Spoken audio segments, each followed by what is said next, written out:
लोग मंच पे बैठे हमारे पार्टी के लोकतंत्र सुरक्षा पार्टी के प्रदेश उत्तर प्रदेश के अध्यक्ष भाई राजपाल जी, प्रिंसिपल साहब, और मेरे साथ में जो मंच का संचालन कर रहे थे बहुत ही सुंदर भाई शिवम सैनी जी ने आप लोगों को, मुझे नहीं पता, मैं 4 दिन पहले भी धामपुर में आया था। इस भाई को दोबारा मुझे फिर ये एक यहाँ पर आपके सामने रूबरू होने का जो मौका दिया, मैं आभारी हूँ इस बच्चे का। आप एक ताली जरूर बजाएं इन बच्चों के नाम की जो युवा शक्ति आज यहाँ पर बैठी है। आज ये युवा शक्ति को छोड़ने के नजरिए से बैठी है। उस दिन मैं आया था, उस दिन खेल तमाशे बड़ा खेल था।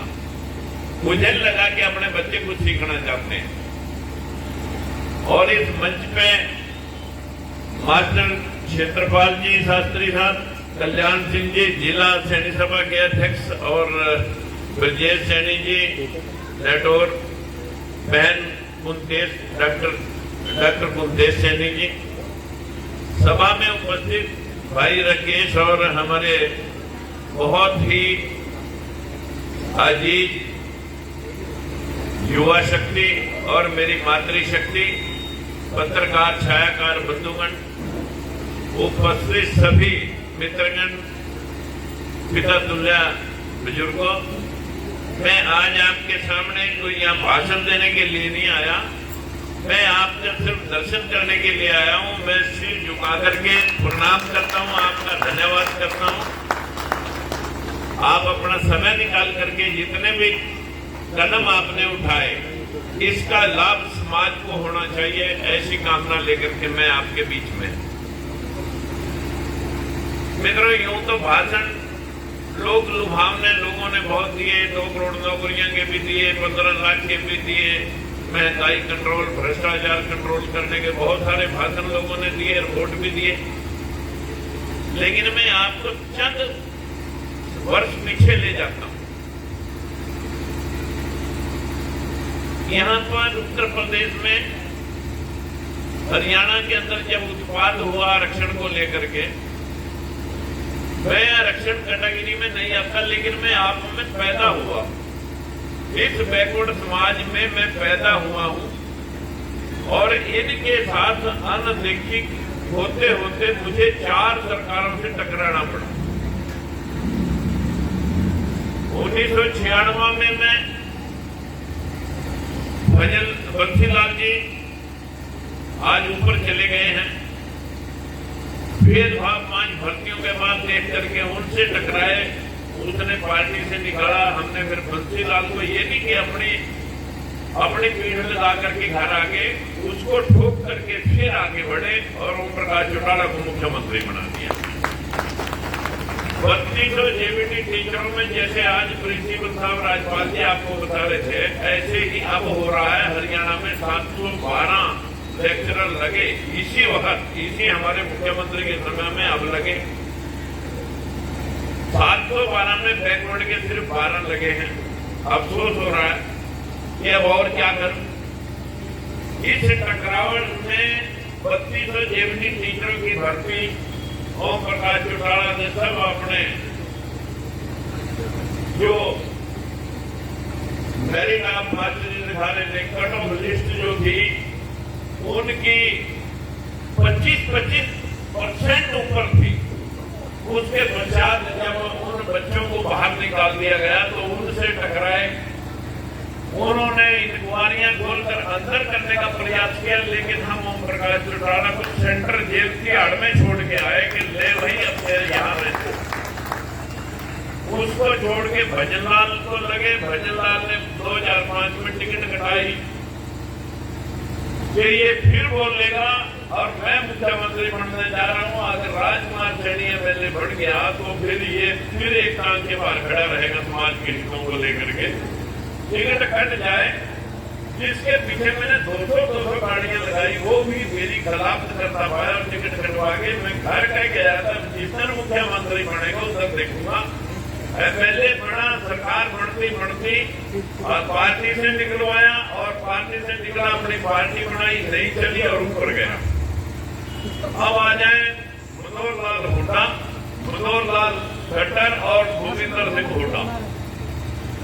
सुरिंदर सिंह हुड्डा 2009 में मुख्यमंत्री थे, लेकिन वो भी भेदभाव जो आज को अभी आपको मास्टर राज्यपाल जी बता रहे थे, वो भेदभाव चरम पे जब गया और उसके पश्चात जनरल कैटेगरी की सीटें तो जाती थी, रिजर्वेशन में भी वो हिस्सा, तब मैंने ये बात कही थी कि भाई अगर 5 मुख्यमंत्री एक प्रदेश में राज करते हैं और उसके पश्चात भी रिजर्वेशन की जरूरत पड़ रही है, तो क्यों ना ये रिजर्वेशन 100% कर दी जाए।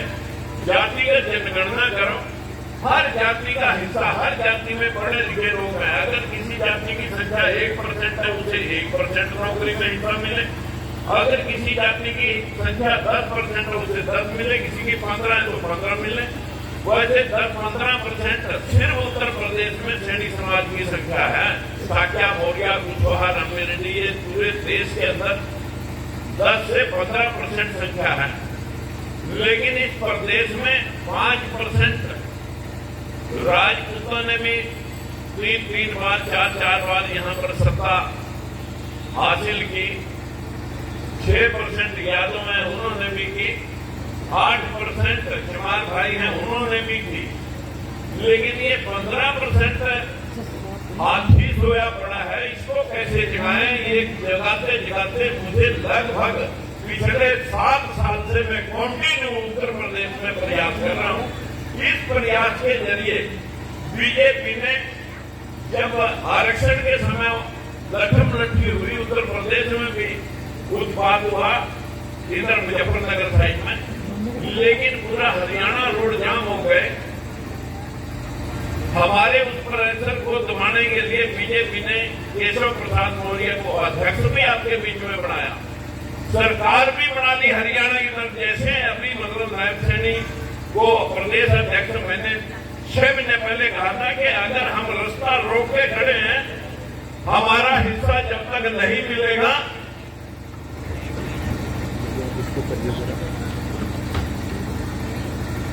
हमारा हिस्सा जब तक नहीं मिलेगा तब तक हम रास्ता छोड़ेंगे नहीं। उस प्रेशर, उस दबाव में हरियाणा में नायब सैनी को प्रदेश अध्यक्ष भी बनाया और लास्ट में 5 महीने पहले मैंने कहा था कि जब तक हम अपनी हिस्सेदारी के लिए अपना नेतृत्व पैदा न करते तब तक हम हटने वाले नहीं है। हर जिला स्तर पे अर्थियां उठा करके जब सरकार की निकाली, तो जैसे ही मैंने कांग्रेस को समर्थन दिया, इतने में प्रेशर में बीजेपी आ गई और नायब सैनी को प्रदेश अध्यक्ष से मुख्यमंत्री, इतना मैं समर्थन राहुल और खड़गे के साथ देकर के नीचे भी नहीं आया, इतने में मुख्यमंत्री की घोषणा हुई। और मैं आज आप कह रहा हूं, आप चलना सीख जाओ, आप चलना सीख जाओ। अभी मुख्यमंत्री को डिप्टी सीएम बना रखा तुम्हारी वोट लेने के लिए, लेकिन काम के लिए अभी हम कहीं दिखाई नहीं दे रहे। जो मास्टर राज्यपाल जी पर्चा दिखा रहे थे, ये पर्चा 69,000 जो लेक्चरर कौन लगे, मास्टर लगे थे, 69,000 मास्टर लगे थे। कहाँ हैं आप? उसमें 1% भी आप नहीं हो। क्या करें तुम्हारी 15% संख्या का? लेकिन आपके जब वोट फ्री मिल रहे हैं राम के नाम पर, कृष्ण के नाम पर, भगवान के नाम पर, जिस घर का कोई वाली वारस नहीं होता, उस घर का लेन देन खराब हो, उस घर में कोई मुखिया ना हो, किसी की सुनता ना हो, किसी की मानता ना हो, उस घर को क्या कहते हैं? ये घर तो राम भरोसे है। यही कहते हैं और कहते हैं ये घर राम भरोसे, और आप भी राम भरोसे हो भाई। आपने अपनी लड़ाई तो लड़नी नहीं। आपको तो 3% फंडे ने देश के अंदर सबको गुमराह कर दिया। आप कभी महात्मा ज्योतिबा फूले को पढ़ते नहीं, आप कभी चंद्रगुप्त मौर्य अशोक सम्राट जिसकी तुम संतान हो, जिसका पूरे यूरोप और आधे, जिसका पूरे एशिया और आधे यूरोप तक राज था। साथियों, 56 देशों में मैं गया। तथागत गौतम बुद्ध को पूरी दुनिया जानती है। हमारे देश का प्रधानमंत्री जाके कहता है मैं बुद्ध की धरती से आया हूं, लोगों ने दुनिया को युद्ध दिए, हमने बुद्ध दिए। लेकिन यहां आके रामश्याम की वाणी बोलता है, क्योंकि बाहर तो इनकी ये काल्पनिक कथाओं को बाहर कोई नहीं जानता। सिर्फ चंद्रगुप्त मौर्य वंशावली के पुष्यमित्र सुख के द्वारा 10 सम्राटों का 10वें सम्राट वृद्ध मौर्य का कत्ल करके जैसे इंदिरा गांधी काट दी थी उसी के रखों ने, इसी प्रकार 10 मौर्य सम्राटों के वंश का अंत करके हर साल आपको वो काल्पनिक कथा कहानियां, जिसको सुप्रीम कोर्ट 1976 में फैसला दे चुका है कि ये रामायण महाभारत काल्पनिक है। आज भी ये किताब में मास्टर जी ले रहे थे, कहां चले गए?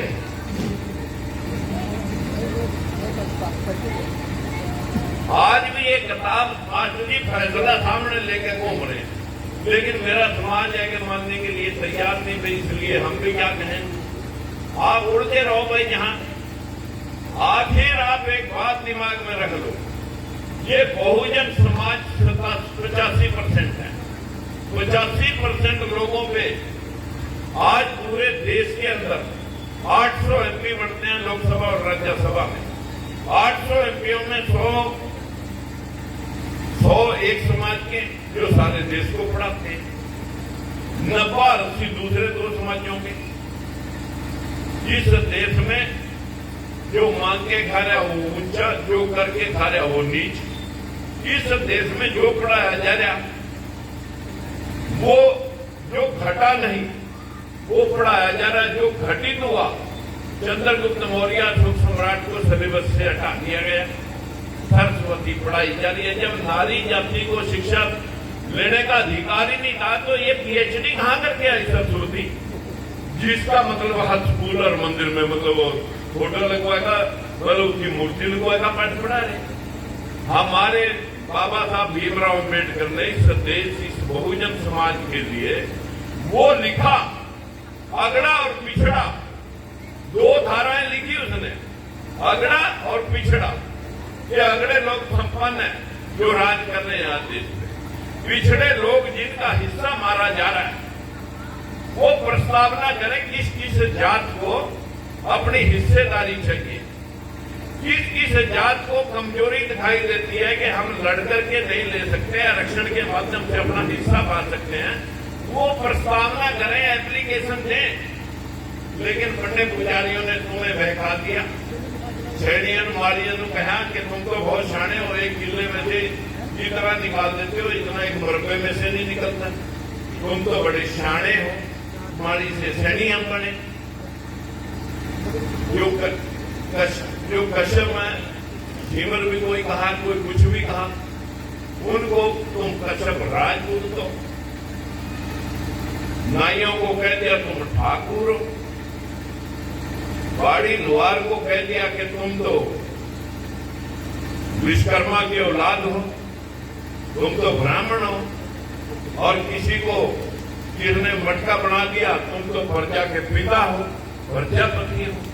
सबको झूठे प्रमोट कर दिया। आज तक पूरे देश की हिस्सेदारी, वो हिस्सेदारी का गाड़ी कहाँ है? गाड़ी कहाँ है? गाड़ी में था। आज मैं आपके सामने आरटीआई लेके आया था। 11.25% का हिस्सा है केंद्रीय सेवाओं में, क्लास 1 से लेके क्लास 4 तक 11.25% की हिस्सेदारी। 1 अप्रैल 2018 तक एक भी प्रोफेसर भारत की 50 यूनिवर्सिटियों में प्रोफेसर, एसोसिएट प्रोफेसर तक नहीं लग सका, वाइस चांसलर की बात तो छोड़िए। इस देश में 25 हाईकोर्ट है, एक सुप्रीम कोर्ट है। हमारे देश में 625 जजों में इक्का दुक्का जज अब लगा। अब तक बैकवर्ड के 86, अगर 27% यानी चौथा हिस्सा भी हम लेते 600 जजों में, तो हमारे 150 होने चाहिए थे बैकवर्ड के। लेकिन आप कहां सो रहे हो? लोग गाड़ी देके, तुम गाड़ी देके नहीं छूट सकते, लोग मर्डर करके अंदर नहीं जाते। आप लोग सोच रहे हो कि तुम मतलब क्या मतलब मस्जिद के मसले में उलझाए रखेंगे। आप लोगों को ना तो फूले को पढ़ना, ना अम्बेडकर को पढ़ना, ये मास्टर जी फैसला ले रहे, इसको पढ़ दो जो काल्पनिक है। जो फैसला तो अभी परिवहन डिपार्टमेंट ने लिख के दिया के नाम से तो कोई आर्कोलॉजिकल डिपार्टमेंट नहीं, ये काल्पनिक कथा है। ये सुप्रीम कोर्ट में हलफनामा दाखिल हुआ, लेकिन पूरा समाज सिर्फ भगवान के नाम पे भगवान भरोसे बैठा है। भाई ये सब बड़े खेमे रख लेना कि कोई छत पर पाड़ के आपको आपका हिस्सा देगा, इस भरोसे में भी मत लेना कि कोई भगवान आकर के आपको जो है ना कह करके दिखा के तेरा हिस्सा तेरे को दिलवाएगा, इस भरोसे में भी मत रहना कि सरकार आपको बुला बुला करके आपके हिस्से देगी। मास्टर जी ने सारी कुछ आपको बताई बात है कि हिस्सेदारी के लिए लड़ना पड़ेगा, और लड़ने के लिए इखलाक चाहिए, जमीर चाहिए, हौसला चाहिए। मैं अपने भाइयों को, अपनी बहनों को इतनी बात जरूर कहना चाहूंगा कि जो लोग आप ज्यादा पूजा पाठ में तल्लीन हो, मैं कभी बहनों मंदिर नहीं गया, कभी नहीं गया, बचपन होते भी नहीं गया। जो मांगने वाला भी आ गया उसने कहा तेरे हाथ पैर दिए हैं करके खा ले, और एक जिन्हें आगे तो अल्फाज उल्टा सीधा बोलते तो उसको शाम तक दिहाड़ी करवाएगा। उसने कहा कि पैसे ले, लेकिन ये थैली अपने उठा ले जा, आगे तेरे सीख जाएगा। आज हमारे देश के अंदर जो हो रहा है, चर्चिल ने एक बार कहा था कि लंबी देर तक राज कैसे किया जा सकता है। चर्चिल ने फिर दुनिया को कहा कि जनता को फैसिलिटीज दे करके उनकी फैसिलिटीज और उनको मतलब न्याय दे करके आप राज नहीं कर सकते। जनता को भूखी मार करके राज लंबी देर तक किया जा सकता है, जिसका उसने एक डेमोन्स्ट्रेशन दिखाया। एक कबूतर लिया, उसका एक एक करके पंख उखाड़ा। जब पंख उखाड़े गए तो बड़ा फड़फड़ाया, कबूतर बड़ा फड़फड़ाया। फिर उसके बाद उसने जमीन में कबूतर जब उड़ने काबिल नहीं रहा तो छोड़ दिया। 4 दाने यहाँ गिरे, 4 आगे गिरे, 4 आगे गिरे। कबूतर उसके पीछे पीछे भूल गया वो इसने मेरे पंख फाड़ रखे। इसी प्रकार से आज जनता में इस बहुजन समाज के पंख उखाड़ दिए हैं कि 5 किलो दाने खाओ, वोट खाओ, इससे ज्यादा की औकात तुम्हारी नहीं। मित्रों, मेरी आपसे विनती है, लड़ना सीखो अपने हकों के लिए। गांव में पंच रहे, सरपंच प्रेम करता था, मैंने कहा इसको औकात दिखानी है।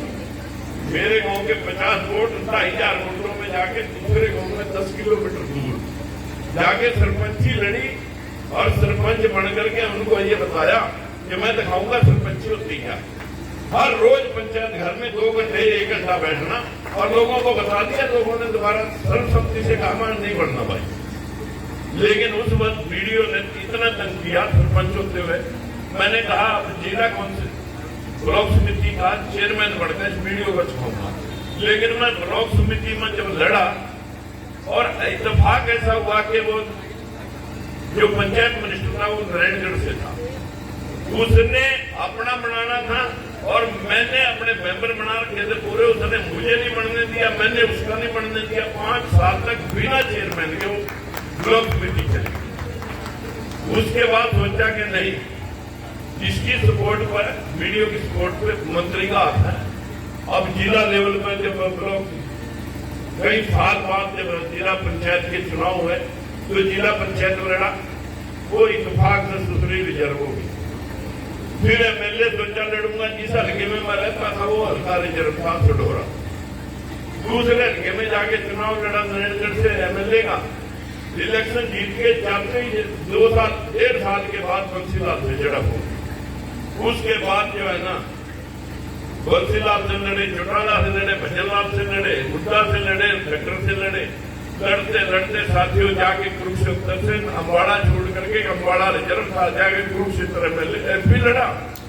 और आपके हकों के लिए वहां भी 8 महीने बाद मैंने कह दिया, जब गुंडागर्दी के आगे इतनी बड़ी सरकार घुटने टेक गई और रास्ते जाम और बहन बेटियों से बलात्कार हो रही, तब फिर कौन संभालेगा।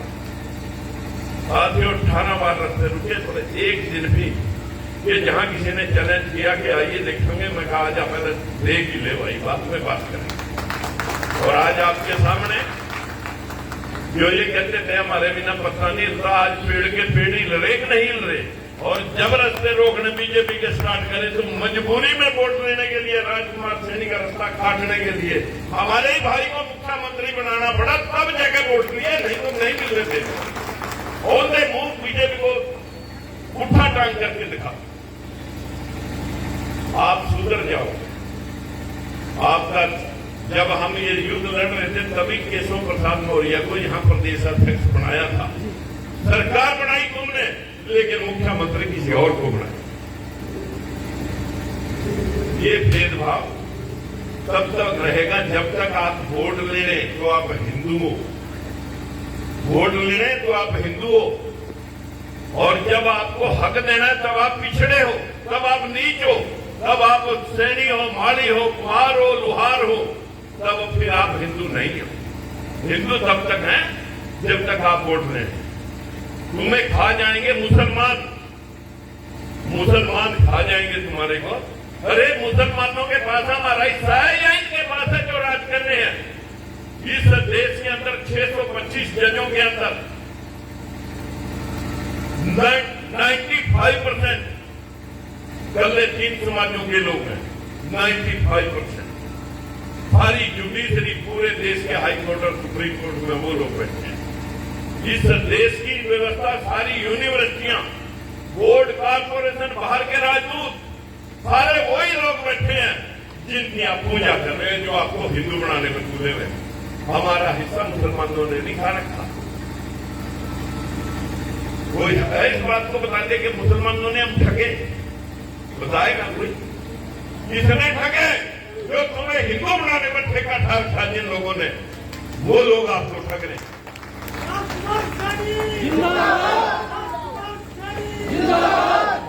लेकिन अगर मैं आप सब भाइयों से एक हाथ जोड़ के विनती करूं कि अपने महापुरुषों को पढ़ लो, चंद्रगुप्त मौर्य दुख सम्राट को पढ़ लो, वो 10 राजाओं की वंशावली को हर साल सूर्यदत्त मौर्य का रावण बना के तुम्हारे हाथों से जलवाते हैं और कहते हैं त्योहार है। त्योहार, त्योहार का मतलब तुम्हारी त्योहार हार, तुम्हारी हार, हमारा जश्न। लेकिन बड़ा पुजारी जब आपके घर में कथा कहना आएगा, आपको कहेगा जजमान, हम भूल के चौड़ा हो जाते हैं।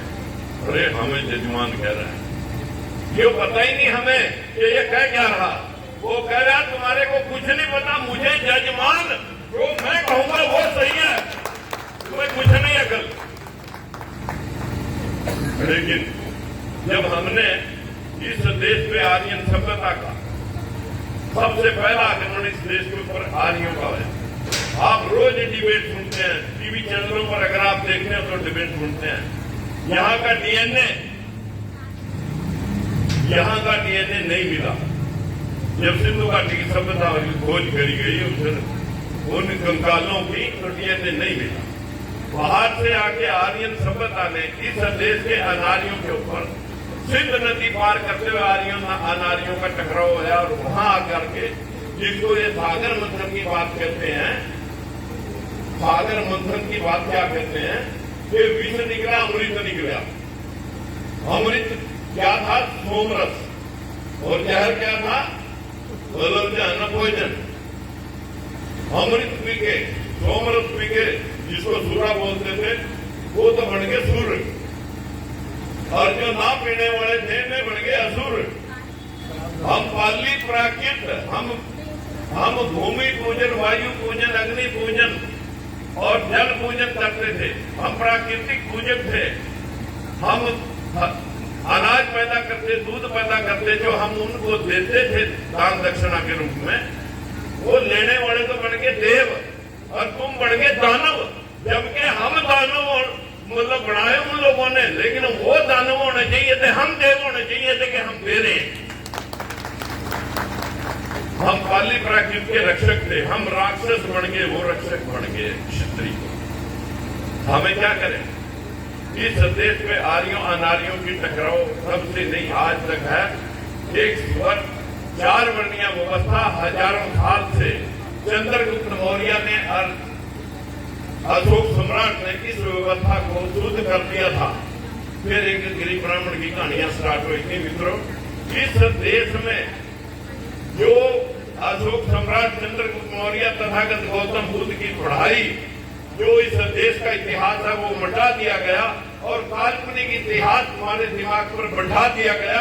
आज हम उस काल्पनिक व्यवस्था के अंदर जी रहे हैं और वो लोग आपको जातियों में बांट करके खुश होते हैं। हर जाति अपने पर गर्व कर रही है। सैनी अपने में गर्व कर रहा है, गुर्जर अपने में गर्व कर रहा है, कुम्हार अपने में गर्व कर रहा है, जाट अपने गाने बना रहा है और वो बड़े खुश होते हैं कि ये पागल इसी तरह बढ़ते रहने चाहिए और ये अपने अपने में गर्व करते रहे ताकि इन लोगों का शोषण हम बड़ी आसानी से कर सके। हम चार वर्णीय व्यवस्था में एक वर्ण के लोग हैं, चाहे तुम कुम्हार हो, चाहे तुम लुहार हो, चाहे तुम मारी हो, चाहे तुम सैनी हो, चाहे तुम गुर्जर हो, हम एक, चाहे तुम चमार हो, वाल्मीकि हो, धानक हो, हम एक वर्ण के लोग। सबके आगे एक वर्ण लिखा जाता है शूद्र वर्ण। और तीन वर्ण, उन तीन वर्णों में ना तुम ब्राह्मण वर्ण में घुस सकते हो, ना क्षत्रिय वर्ण में घुस सकते हो, ना वैश्य वर्ण में घुस सकते हो। एक जाति एक वर्ण, ब्राह्मण एक जाति एक वर्ण, शूद्र एक, क्षत्रिय एक जाति एक वर्ण और वैश्य एक जाति एक वर्ण। और शूद्र में 6743 जातियों का वर्ण। इसलिए 6743 जातियों के लोग अपने अपने घमंड में घूम रहे हैं।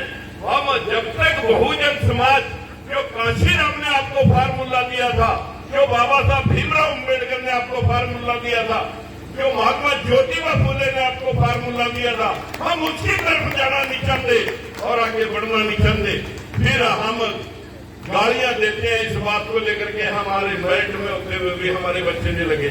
जब तक तुम सत्ता से दूर रहोगे और सिर्फ मजदूर रहोगे, मजे से दूर रहोगे, जब तक तुम मजबूर रहोगे, तुम मजे से दूर रहोगे, तुम कभी भी अपना हिस्सा पा नहीं सकोगे।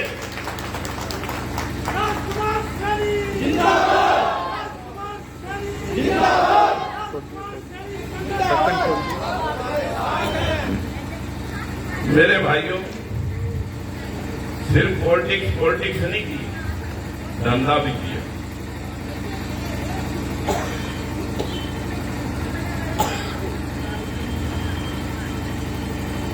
मैं इसलिए आपको सुनाना पड़ गया कि कुछ ना कुछ तो मेरी युवा शक्ति काफी बैठी है सीखे।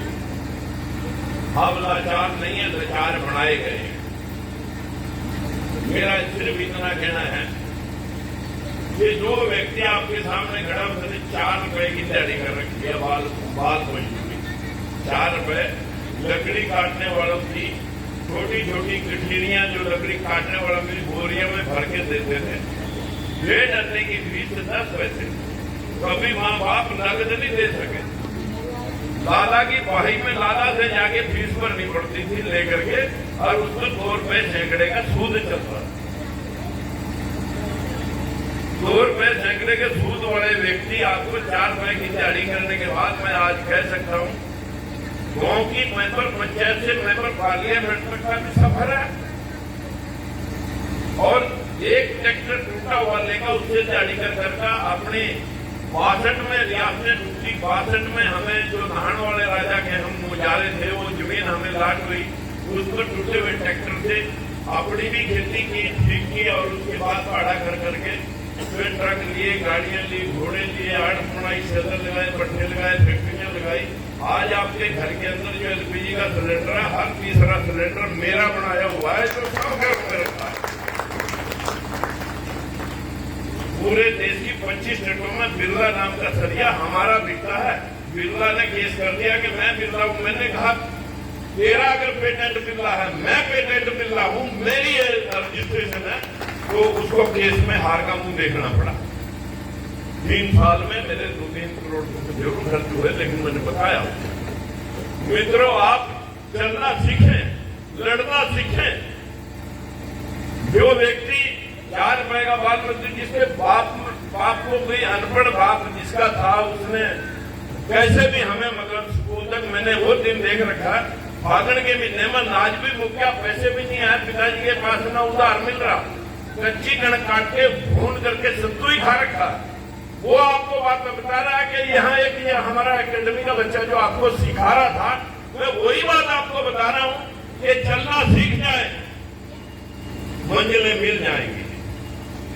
आप किसी भगवान के भरोसे मत बैठो, नकली इतिहास को छोड़ दें।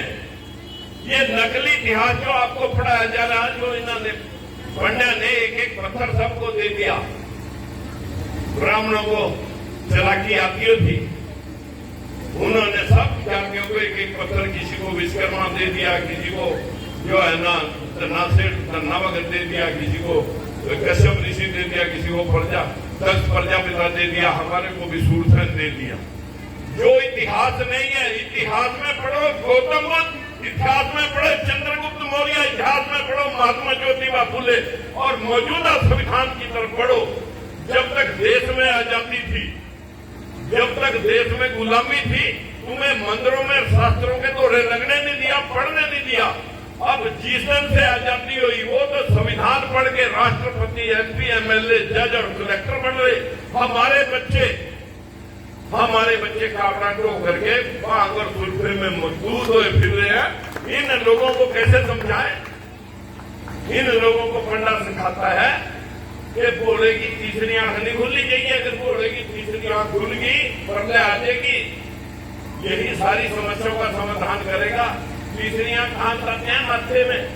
कि अगर इन घोड़ों जो हमारे बलि राजा को कब्जा किया था, गुलाम किया था, तो यही भाग दतूरा और नर्तकियां नचा के उनकी ड्यूटी लगाई थी कि इनको इतना नशेड़ी बना दो कि अपने राजकाज में हिस्सा न ले सके। तब आर्यों ने अनारियों के ऊपर कब्जा किया था, अपना जनेऊ पाया था, तुम्हारे हाथ में लेवा बांधा था निशानी के लिए कि तुम हमारे गुलाम हो। आज भी अगर आपको श्लोक सुनाता है पंडा, जब हाथ में कलेवा बांधता है, ये अंग्रेज बंधु देन बलिराज है, वही बलिराजा का कहता है कि जैसे आपने बलिराजा को हमने गुलाम बनाया था, आप भी मेरे बंधन से मुक्त होने का प्रयास मत करना।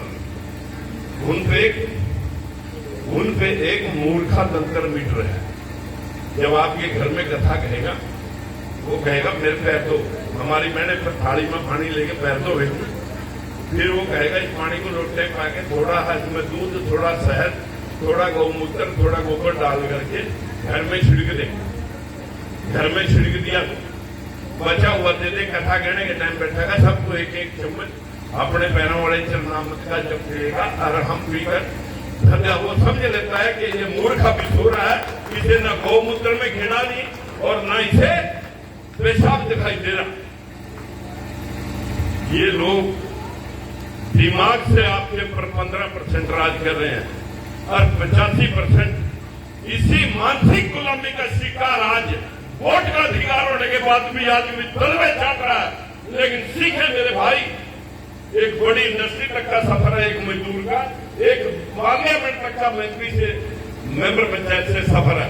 आपको अनुभव सिखा रहा हूं, अगर मंदिरों मस्जिदों में मथे फोड़ने से आप लोगों का भला होता तो फिर तुम्हारा ही भला होता, क्योंकि मेरी उसमें आस्था नहीं है, मेरा तो भला होना नहीं चाहिए था। मैं सारे आपको अनुभव आपका बता रहा हूं, मैं अपने अनुभव की बात आपको बताई है। आप मेरे भाइयों गुलामगिरी पढ़ लो, जो मैंने एक छोटी सी पुस्तक आपको दी। ये 8 पेज में जब से दुनिया बसी, कब दुनिया बड़ी, किसने क्या क्या किया, इस 8 पेज में 1 मिनट 40 मिनट की पढ़ाई है। फुर्सत के टाइम में इसको पढ़ना। मैं आपको बताऊंगा, ये गुलामगिरी का छोटा शेर है जो महात्मा ज्योतिबा फुले ने लिखी थी। माता सावित्रीबाई फुले ने पहला स्कूल जब खोला, नारी शक्ति को पढ़ाया, उसके ऊपर कीचड़ गोबर फेंके गए। आज हमारी बहनें माता सावित्रीबाई फुले को नहीं जानती, सरस्वती को जानती हैं, लक्ष्मी को जानती हैं।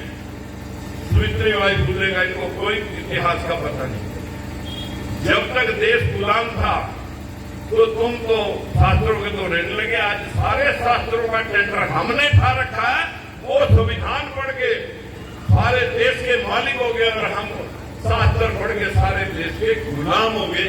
कहाँ कैसे जगाएं भाई इस सोई हुई जनता को। फिर भी मेरा एक प्रयास रहता है कि 100 मिले तो 100 जगाओ, 50 मिले तो 50 जगाओ। जब तक कांशीराम ने पंजाब से आकर के इस देश में इस मनुवादी व्यवस्था के खिलाफ बीड़ा उठाया था, तो इस प्रदेश की ठकुराई को और इस प्रदेश की मनुवादी व्यवस्था को चैलेंज करते हुए उसने इतने बड़े स्टेट के अंदर राज कायम करके दिखाया था। लेकिन उसे भी, बहन जी को भी उन्हीं ने घेर लिया। और जब उसने हाथी नहीं गणेश है, वर्मा विष्णु वेश है, जब वर्मा विष्णु वेश के वेश में गई तो बैठी कर, एक भी एमपी नहीं रहा, एक भी एमएलए रहेगा, रहेगा भाई। तो गणेश जरा ठीक है दोनों।